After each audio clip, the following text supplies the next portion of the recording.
नमस्कार. Pride news India या news चॅनलमध्ये आपलं स्वागत आहे. मी रिपोर्टर दीपक भवर पाटील. आज आपण नांदेड येथील पिनॅकल इंटरनॅशनल स्कूल या शाळेमध्ये आलेलो आहोत. या शाळेमध्ये शिष्यवृत्ती परीक्षेमध्ये ज्या विद्यार्थ्यांनी रँक घेतलेला आहे तर त्या विद्यार्थ्यांची मुलाखत, त्यांचे परिश्रम, त्यांनी कसा रँक घेतला, किती मेहनत त्यांनी घेतलेली आहे हे जाणण्याकरिता आपण आज या शाळेमध्ये आलेलो आहोत. तर पिनॅकल इंटरनॅशनल स्कूलचा विद्यार्थी श्रेयांश टोंपे शिष्यवृत्ती परीक्षेमध्ये राज्यात तिसरा आलेला आहे. महाराष्ट्र राज्य परीक्षा परिषद पुणेतर्फे इयत्ता 5वी पूर्व प्राथमिक शिष्यवृत्ती परीक्षेत सीबीएसई शाळेच्या विद्यार्थ्यांमधून Pinnacle International school English medium स्कूलचा विद्यार्थी श्रेयश शिवराज टोंपे याने 94.63% गुण मिळवून राज्यातून तिसरा क्रमांक मिळवलेला आहे. तसेच वेदिका ज्ञानेश्वर समडकर हिने 89.93% गुण मिळवून राज्यातून 10वा क्रमांक मिळवलेला आहे. तसेच या शाळेमधील इयत्ता 8वी पूर्व माध्यमिक शिष्यवृत्ती परीक्षेमध्ये अक्षरा बसवण्णा बरबडे हिने 90.50% गुण मिळवून राज्यातून 5वा क्रमांक मिळवलेला आहे.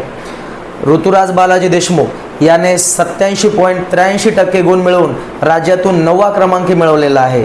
तसेच वेदिका सुरेश दुडले आणि आदित्य अनिल शिरपोले या दोघांनी 87.16% गुण मिळवून राज्यातून 10वा येण्याचा मान पटकावलेला आहे.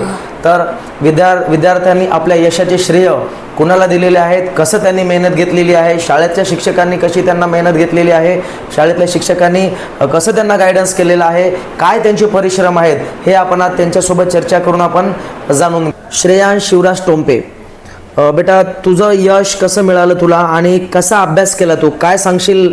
तू हे राज्यातून तिसरा क्रमांक मिळवलेला आहे शिष्यवृत्ती परीक्षेमध्ये, तर स्वतः थोडंसं इंट्रोडक्शन दे आणि आम्हाला कसा अभ्यास केला याची माहिती दे. ते बेटा तू शिष्यवृत्ती परीक्षेमध्ये राज्यातून 10वा क्रमांक मिळवलेला आहे, तर तुझं इंट्रोडक्शन दे स्वतःचं आणि काय सांगशील तू कसा अभ्यास केला? माझे नाव आदित्य अनिल शिरफुले आहे आणि मी इयत्ता 8वीमध्ये स्कॉलरशिप एक्झाममध्ये 10वा रँक मिळवलेला आहे. याचं श्रेय मी माझे स्कूलचे डायरेक्टर माधवी जवळगावकर मॅम आणि आमचे सगळे शिक्षक ज्यांनी मला शिकवलं त्या सगळ्यांना याचं श्रेय देण्याचे इच्छित आहो. आणि किती तास अभ्यास करायचा तू? मी रोज 4 ते 5 तास अभ्यास करत होतो आणि नुसतं एकच सब्जेक्टला न करता मी सगळे चारही सब्जेक्ट इक्वल वेटेज देत होतो, सगळ्यांना महत्त्व देत होतो, ज्याच्यामुळे मला 10वा रँक मिळवण्यात मदत आली. अवघड विषय कोणता जात होता, त्याला कसं हँडल केलं?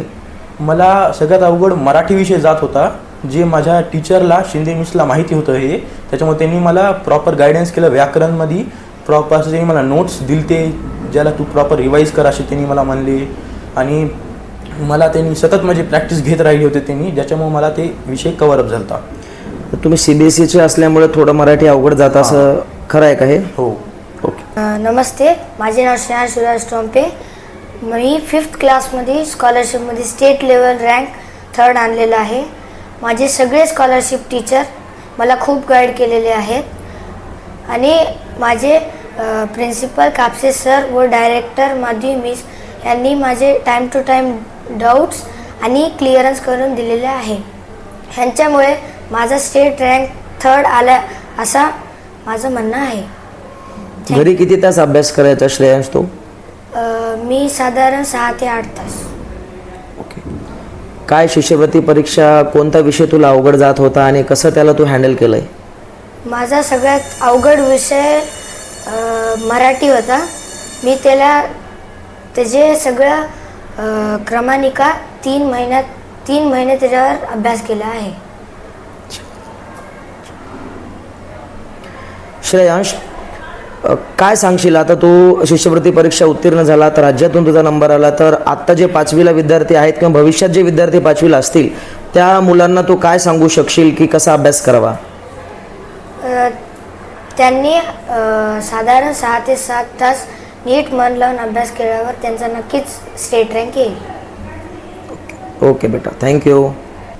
शाळेतल्या शिक्षकांचं योगदान आहे का तुझ्या यशामध्ये, काय वाटते तुला? माझ्या शाळेतल्या शिक्षकांचं माझ्या या रिझल्टमध्ये खूप जास्त योगदान आहे, कारण IT पण माझा एक वन ऑफ द हार्ड विषय होता माझा त्याच्यामधला, ते माझ्या आय टीच्या सरनं त्याला कव्हर अप करण्यामध्ये मला खूप मदत केली, ट्रिक्स देऊन वेगवेगळे हे टेक्निक्स सांगून मला त्याच्यामध्ये.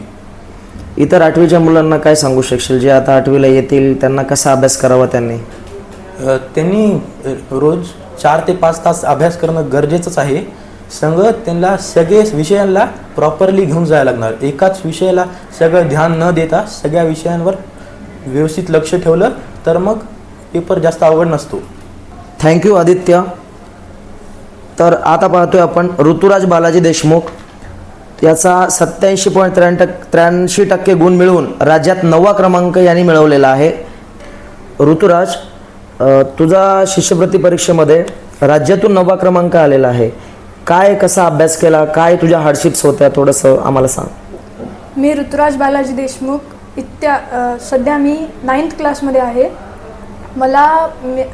मी साधारणपणे 7 ते 8 तास अभ्यास करायचो आणि मी मोस्टली फोकस करायचो PYQsवरती, म्हणजे मागच्या वर्षी किंवा त्याच्या आधीच्या वर्षी जे प्रश्नपत्रिका आलत्या त्यांच्यावर फोकस केलं मी. कारण तेच प्रश्न, त्याच टाईपचे प्रश्न, ते आपल्याला वेटेजही कळते कोणत्या प्रकारचे प्रश्न येणार होतं. आणि माझा सर्वात अवघड विषय म्हणलं तर IT होता, कारण IT मध्ये खूप जास्त पॉसिबिलिटीज निघू शकतात, पुन्हा जास्तीत जास्त त्याच्यात प्रॉब्लेम्स असतात. तर मी IITचा जास्तीत जास्त हे केला. मी काही बुक्सही रेफर करतो, जसे की मागच्या वर्षीचे आलेले पेपर्स तेही तुम्ही सॉल्व करा. एक शेवटचा प्रश्न आहे की स्कॉलरशिप हे 5वी असो किंवा 8वी असो, स्कॉलरशिप हे प्रत्येक विद्यार्थ्यांनी स्कॉलरशिपमध्ये भाग घ्यायला पाहिजे का? स्कॉलरशिप दरवर्षी 5वी किंवा 8वीला सहभागी व्हायलाच पाहिजे का?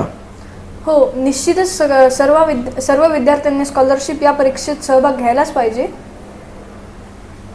स्कॉलरशिपमुळं आपले सगळ्या विषयांमध्ये भर पडते, आपला नॉलेज गेन होते आपलं त्याच्यामुळं. आणि येणाऱ्या भविष्यामध्ये JEE IIT JEE सारख्या परीक्षांमध्ये स्कॉलरशिपचं आपल्याला मदत होईल या प्रकारे. मी 5वी वर्गातही स्कॉलरशिप घेतलं होतं. ह्याच्यामुळे माझे सामान्य ज्ञान व अलग अलग विषयाचे ज्ञान वाढले आहे. म्हणून मी 8वीतही स्कॉलरशिप घेणार आणि स्कॉलरशिप घेतल्यामुळे पुढे येणाऱ्या परीक्षेचाही थोडा अभ्यास होतो. चांगली तयारी करून घेतल्याबद्दल मी सगळ्या माधवी जवळगावकर मॅडम आणि सगळ्या टीचर्सला आणि पिनॅकल टीमला धन्यवाद करतो. Thank you teachers and pinnacle team.